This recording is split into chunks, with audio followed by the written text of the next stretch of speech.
It was a great neighborhood. I lived right down about 4 or 5 blocks from where we're standing right here.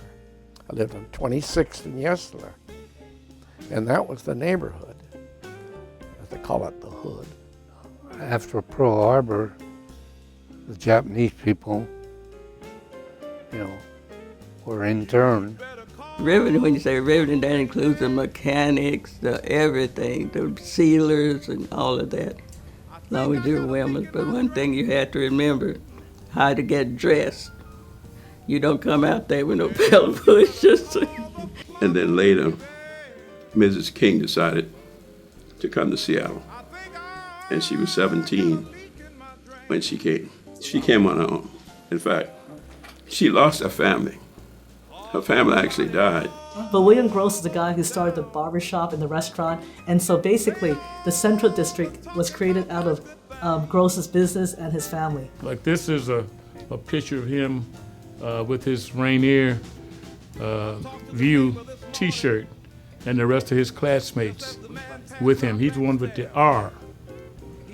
And his hue is the same as the white students. And somebody said, well, we don't want no white people in this, He said, well, I thought you wanted the best people. He said, if you don't want the best people, then you don't want me. His wife's sister came to visit. She also brought one of her nephews with her, and I sort of got a crush on him. So I did see them in that light. I don't remember really seeing Doc Hamilton at all. Felt comfortable going everywhere that he went to. The Black and Tan Club was a big one, and then the Rizal Club. Oh, that was the beginning of a very rich history of coalitions, interracial coalitions here in Seattle. We always learned 1852 roughly is when the Denny Party and others came, and then Seattle was set down. The Washington Territory, Oregon Territory did not have slavery, but there was still a desire to get cheap labor. So a lot of the kind of jobs that African Americans had under slavery, and the areas that were non-slave states, basically Asian Americans, Chinese, Japanese, Filipinos, ended up doing the jobs that African Americans had. For African Americans coming into Seattle, Central District was a very free place compared to Chicago, compared to New York. So usually the migration is South Carolina, with the biggest slave state. Oftentimes they went over to New York City and then they go to Chicago. In Chicago, they went ahead and went to the West Coast. When they went to the West Coast, there were a number of African Americans already here. There was the first guy is George Washington Lopez, I think, and then it was another person, William Gross, eventually. But William Gross is the guy who started the barber shop and the restaurant. And so basically, the Central District was created out of Gross's business and his family, where his family settled. So the wealthier African Americans lived on East Madison. The poorer ones lived on Yesler. And so Yesler became the convergence point between where the Asians were at and where the African Americans were at. It wasn't just Yesler, it was also Jackson Street, which is why you have the Jackson Street Brigade. And Atlantic Street was where eventually, as Chinese were excluded, Japanese Americans came. And Japanese American Japantown back then went all the way to Dearborn, where the area of Goodwill is now.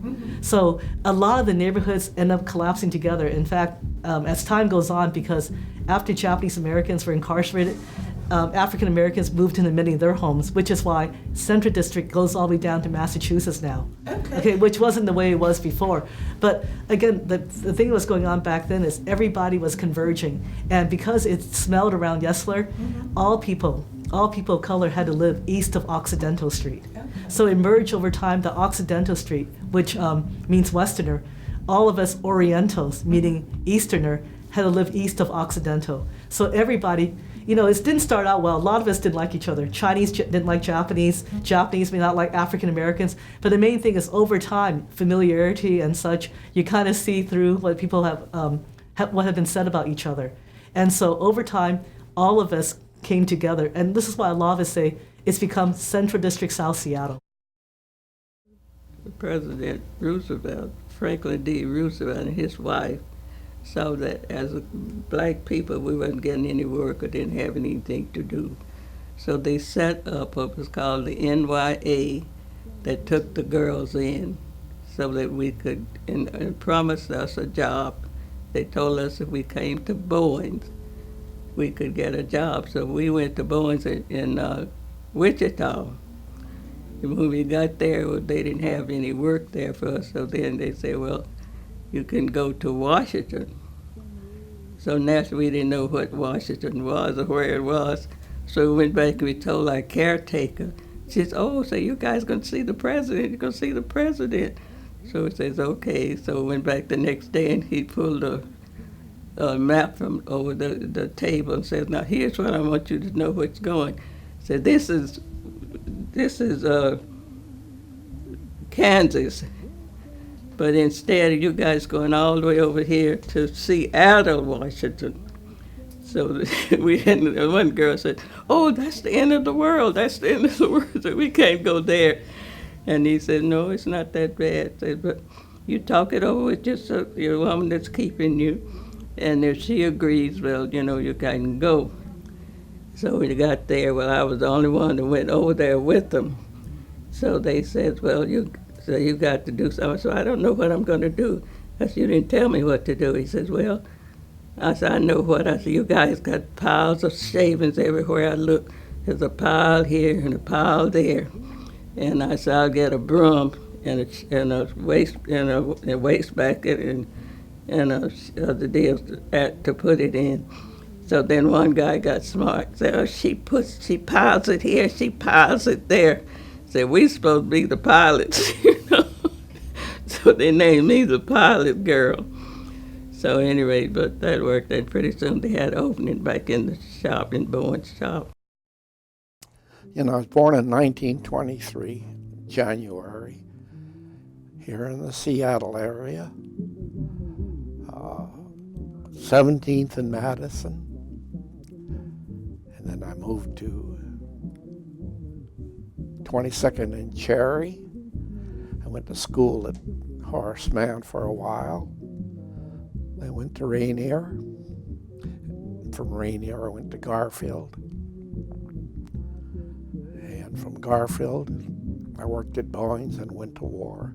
And decided I didn't want to build airplanes, I wanted to be in them.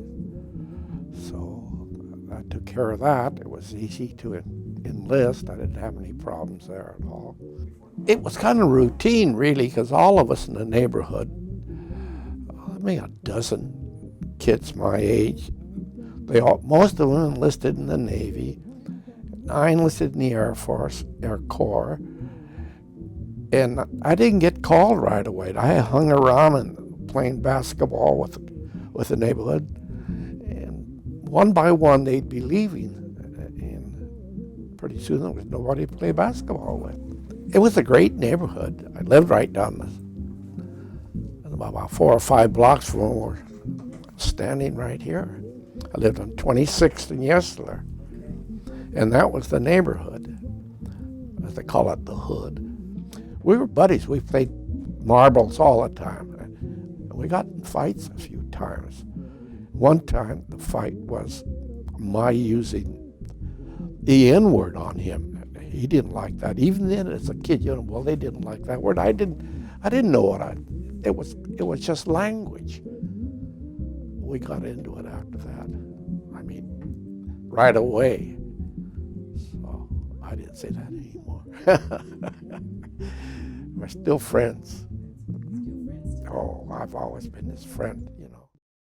Well, the difference between pre-World War II and World War II itself was like night and day.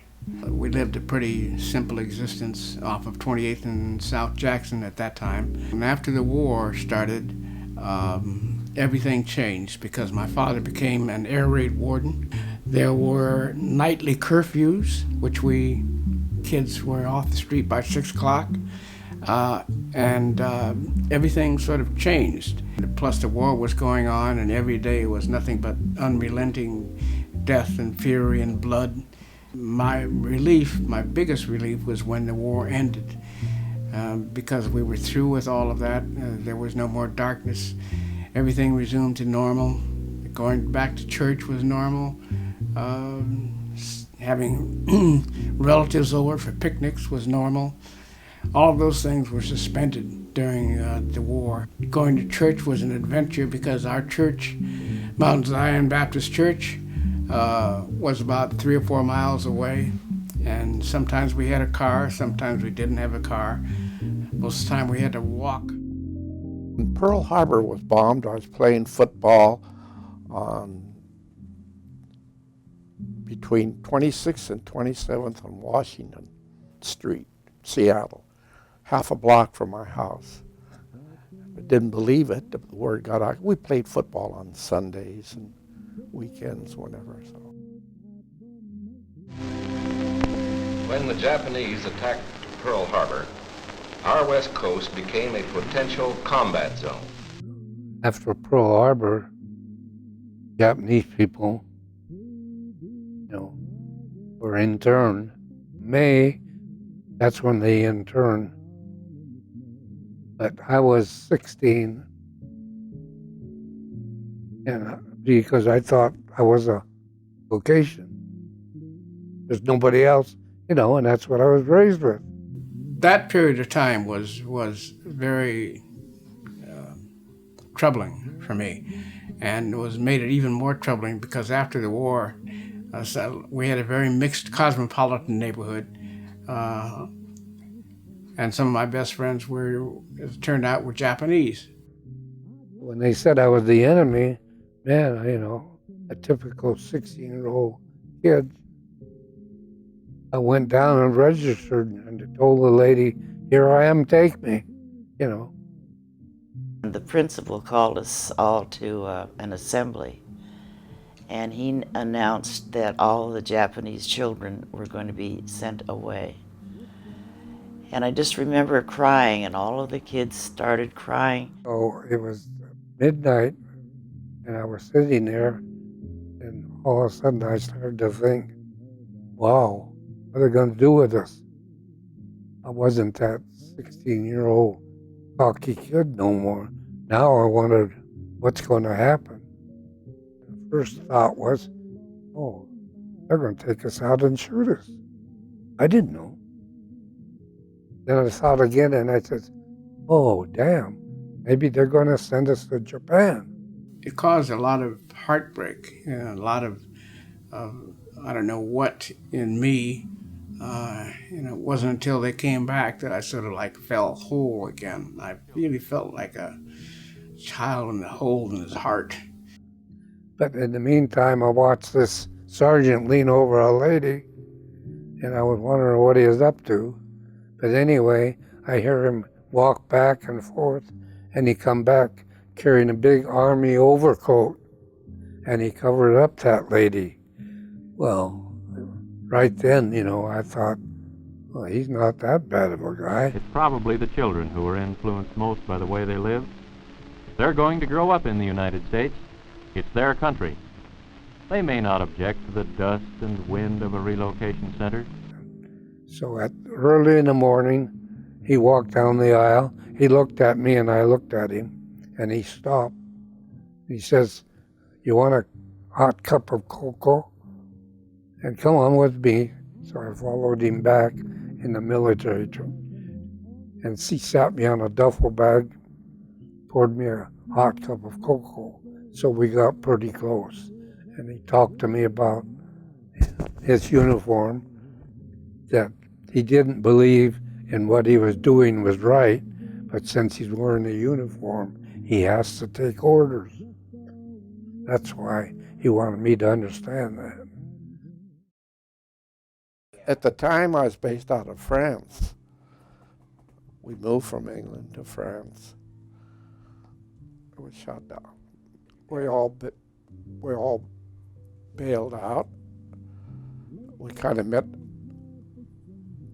most of the crew in one spot. 3 or 4 of them. The gunners, we never did see them. I don't know what happened to them. Co-pilot had a couple of days off until they found him. I hit the ground and they were there. Actually, it was farmers, civilians. and they didn't treat us too well. A navigator and I were together.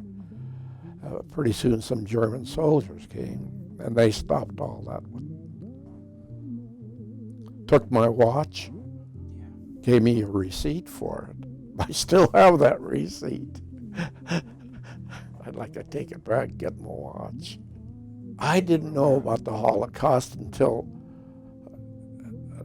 I got out, but prior to that time, when we were liberated, a lot of the POWs went off base, so to speak, and got into this small town, and there was a flak school there, a German flak school, and somebody came back into the room and says, "Hey, there's an Eskenazi in there." I didn't want to leave the base for any reason. I was kind of chicken, I guess. I don't know, but I just stay in one place until it was ready to go. It happened so fast that we didn't have time to think about it other than reading about it, that all our friends were being taken away, and didn't know where they were going. And it was something the President of the United States said they had to leave, so he's got the upper hand. We did have a name. We had, what was it? We named it, and we had a club, and we had pins, and we gave our pins to all the girls in the neighborhood. I think it was JAL, the Jewish Athletic League. We weren't athletic. Oh yeah, Garfield High School, there were a lot of Japanese. And I remember them being taken away and closing the beautiful sports store and fishing store on 3rd and Yesler. There was a family there that they had to bug out. They couldn't bug, they were thrown out. And so we just did not go in certain areas because there would be problems. You know, in fact, some areas we knew, you know, there were guys waiting to clean our clock, so to speak, so we didn't. Our parents told us to go up to Jackson Street, straight up to Jackson Street, and then walk straight down Jackson to East Olive, and then go up East Olive. And that was a safe corridor. That's what we did. We didn't deviate from that. We didn't go down from 23rd Avenue down to 24th or 25th, because there would be problems, because we were surrounded by whites. It wasn't any big problem. It was the only problems we had when we deviated, and we didn't deviate very much. During the war brought many blacks here to Seattle, and particularly after the war. They would come through in the Army, and as a Navy man or a merchant marine man or whatever, and they fell in love with Seattle because it was so much more open than what they experienced wherever they came from. Came back to Seattle to live, to make a home, to make their life here. And they basically lived basically in the CD, and it became sort of like Black Seattle. They were called Central Area, but when they called Central Area, they meant this is where the blacks are. No, Leschi was about almost a mile from my house. And it was sort of like interesting because we were traversing into sort of like enemy territory, so to speak, because on the other side of Jackson Street, that was primarily white. So we would take the safe way and go up to Jackson Street, then walk up to 31st, and then down 31st, and 31st is sort of like a thoroughfare. There was a lot of cars going back and forth, and so we would run down 31st because on one side there was the houses, and on the other side there was what we call the Big Woods, which is still there today, and straight down to Yesler, and then we were home free.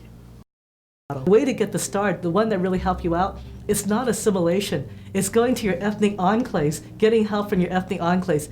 Even to this day, I would say for a lot of my Vietnamese, Cambodian, or Khmer and Lao students, you get a lot more help if you go to the ethnic enclaves. So it's not just a neighborhood, but it's a place where you have businesses and centers serving your community, where you don't have to explain so much anymore.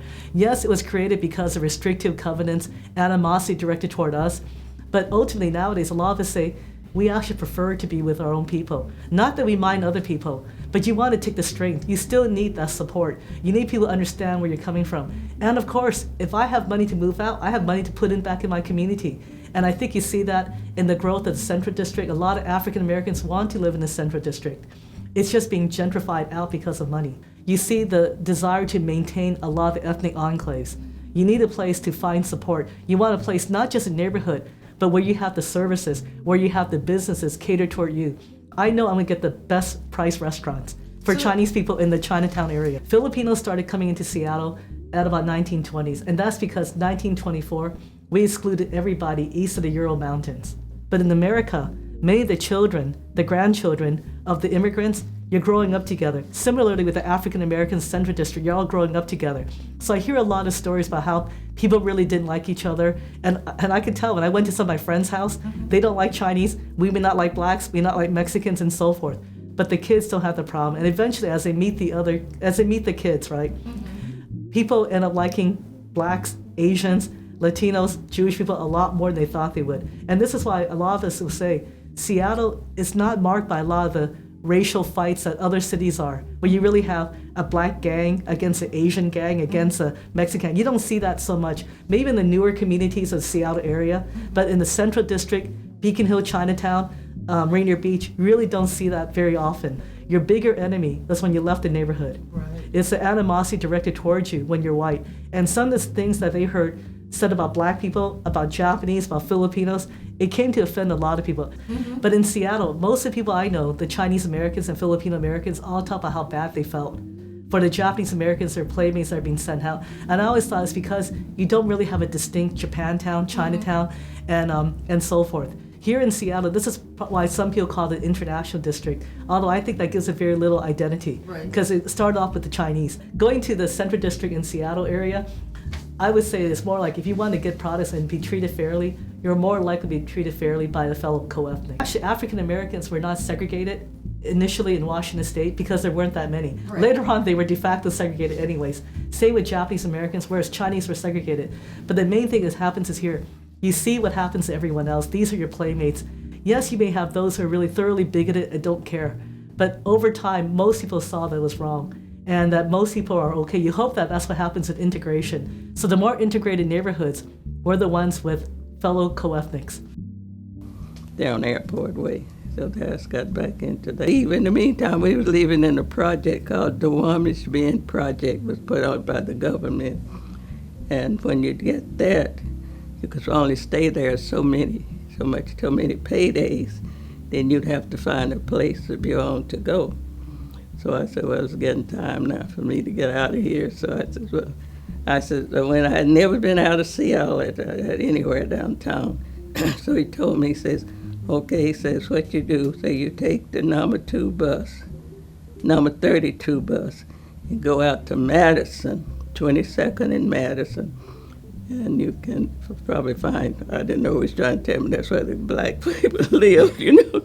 So I stayed there until, until 43, until 81. I retired in 1981. When I first started was the 52 and a half cents an hour.